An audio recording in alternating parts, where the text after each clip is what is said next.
Ballarım artık kanalımızda yeni denediğimiz mobil strateji oyun kategorisindeki ilk videomuzla karşı karşıyasınız. Ve bugün karşınızda Palmo Survival var. Palmo Survival'a eğer bugün başlarsak neler yapmalıyız ve ne yaparsak oyuna ilk başladığımızda hatalı olur, bunlardan bahsedeceğiz. Çoğunlukla bu oyunu oynayan herkes önce kaynak üretimine, bol bol kaynak çıkarmaya odaklanın diyor ama bu bildiğimiz gibi mobil strateji oyunlarında iyi bir seçenek değildir. Gerçekten yapmamız gereken taktikler nedir? Palmo Survival nasıl bir oyun? Oynanır mı? Bunları teker teker anlatacağız. Oyuna ilk başladığınız zaman böyle ekranda 3 tane tatlı Pokemon göreceksiniz. Palmon daha doğrusu göreceksiniz. Sizi karşılayacak ve oyunun temel eğitim modunda belirli bölgeleri açmanızı ve oyunda ilerleyen, oyunu basitçe öğreten bir eğitim bölümüyle karşılaşacağız. Ve bu bittikten sonra ekranınıza çok fazla bildirim gelecek ve burada işte kafanız karışacak. Ancak bizim odaklanmamız gereken ilk ve en önemli şey kamp binamızdır. Yani kamp bizim ana üssümüzdür. Nasıl her yerde White House Survival'da belediye binamızı, ortadaki fırınımızı yükseltiyorsak Palmon'da da kampımızı yükseltmek önemli. Kamp seviyemiz ne kadar yüksekse haritamız o kadar genişler, ordumuz o kadar büyük gibi düşünebilirsiniz. Erken aşamada odun veya demir üreten kaynak binalarını unutun. Çünkü bunlar hani erken aşamada kaynak üretelim, binaları yükseltelim, mantıklı olur demeyin. Okyanusa damla gibi olacak. Biz bunun yerine şu 3 binaya odaklanacağız. Neymiş? Kamp dedik. Bizim için ana üskür, tüm gelişimimizin kalbidir. Sonra pannonların yattığı yataklar var. Bu yatakları mümkün olduğunca 10. seviyeye çek. 10. seviye olduğunda buradaki yataklardaki kapasite ortaya ranza gibi geldiğinde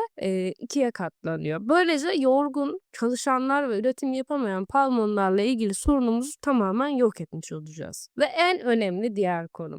Nasıl biz başka oyunlarda piyade, nişancı gibi üretiyorsak burada da Armigo kulübeleri var. Armigo kulübeleri savaşlarda kullandığımız askerlerimiz palmonların yanında. Yani bu kulübeleri yükselttikçe ve bu kulübeleri geliştirdikçe daha yüksek seviyeli, daha güçlü Armigo'lar üretiyoruz. Yani daha fazla, daha güçlü askerlerimiz oluyor gibi düşünebilirsiniz. Peki teknoloji, yani araştırma laboratuvarımızda ilk odaklanmamız gereken şey her zaman olduğu gibi nedir? Kalkınma bölümüne özellikle öncelik vermeliyiz. Neden? Burada bizim inşaat, araştırma süreleri azaltma gibi bazı etkin bufflarımız var. Biz ne istiyoruz ilk başta? Bunları bol bol almak ve aşağıya kadar inşaatımızı, araştırma hızımızı düşürmek istiyoruz. Yani aynı mantıkta yine mobil oyun stratejisi gibi düşünüyoruz. İlk önce inşaat bufflarımızı alıyoruz. Askeri bufflarımızı bunları tamamladıktan sonra savaş kısmını sonra halledeceğiz. Yani önce bir bu sayfayı kesinlikle bitirmemiz lazım. Bu sayfadan sonra dikkat etmeniz gereken bir yer daha var. O da gelişim kısmı. Gelişim kısmında ise ne kadar kaynak ürettiğimiz, nasıl kaynak elde ettiğimizle ilgili oraya da o zaman bakacağız. Tamam. Araştırmayı da böylesine öğrendik. Yani temeli attık artık. Şimdi oyunun ilk başında rakiplerimiz çaresizce çırpınırken biz ne yapmamız gerektiğini biliyoruz. Ama asıl detayları öğrenelim. Bilmemiz gereken daha birkaç tane daha detay var. Bunlardan biri VIP sistemini görmezden gelmeyi kesinlikle düşünmeyin. Bu oyundaki VIP sistemi aynı mantıkla düşünebilirsiniz. Size oyun boyunca kalıcı istatistikler, bonuslar, güçlendirmeler veriyor. Biz bunu oyun içerisinde elde ettiğimiz elmaslarla dilersek kendimiz de yükseltebiliyoruz. Birçok oyuncu oyun içi elmaslarını saçma sapan hızlandırıcıları harcar. Oysa tek bir nihai hedefimiz olmalı bizim bu elmaslarla bir an önce VIP 14 seviyesine ulaşmak. Diyeceksiniz ki ballarım, neden biz VIP 14 seviyesine ulaşıyoruz? Ben de size bunu şöyle açıklayacağım. VIP 14 seviyesinde biz günlük olarak 3 adet Ur parçası alıyoruz. Ur parçası da bizim mitik parça dediğimiz, yani nadir Pokemon'ları geliştireceğimiz o parçalar. Yani bunlar bizim için kesinlikle önemli ve ileride bu Ur parçalarına çok fazla ihtiyacımız olacak. Özellikle Palmonlarımızı geliştirmek isterken. Yani tüm yatırımımızı VIP'ye yapmak için düzgünce bir gelişim serisi uygulamalıyız. Gelelim ikinci konuya. Öyle bir klanda, yani Guild'de vakit kaybetmek. Eğer bulunduğunuz klan sürekli bir etkinlik yapmıyorsa ya da aktif değillerse, orada size katkı sağlamıyorsa, oyunu öğrenmeniz için ilk 3 ittifaktan biri değilse kesinlikle orada kalmayın. Mümkün olduğunca yüksek sıralamadaki aktif ilk 3 ittifaka girmeye çalışın. Siz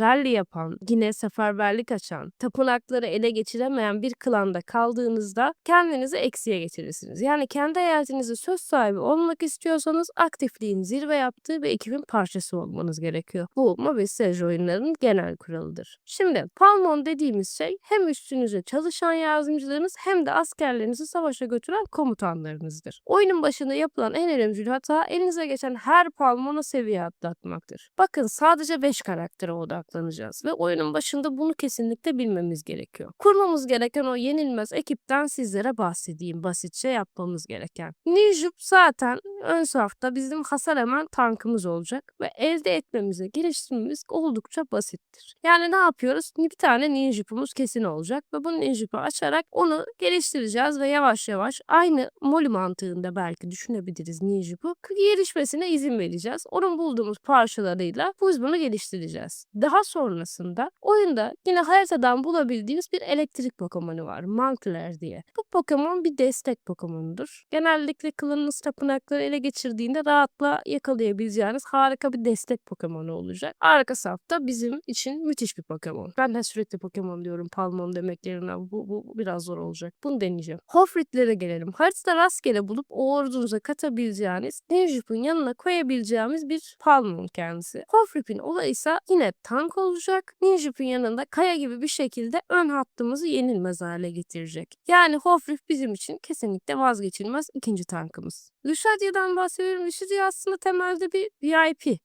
Palmon'dur. Bu da yine arka tarafta rakibe kabus gibi çöken, bol bol hasar veren bir Palmon. Bunu da kullanabiliriz. Luxadia'yı da geliştirebiliriz. Çünkü Lusadia'nın şöyle bir olayı var. VIP Palmonu olarak gözükse de biz bunları ur parçalarıyla takas ederek geliştirebiliyoruz. Yani diğer oyunlardan VIP kahramanı bu. Ben bunu VIP dışında satın alamam gibi bir mantığı yok. Aksine o turuncu ur dediğimiz parçalarla geliştirebiliyoruz. Gelelim ikinci ve son kısmımıza. Daha doğrusu beşinci ve son kısmımıza gelelim. Burada iki tane seçeneğimiz var. Bunlardan biri şu şekilde. Şurada gördüğünüz Insetter diye bir Phoenix gibi bir kuşumuz var, palmonumuz var. Ya bu palmonu kullanacağız.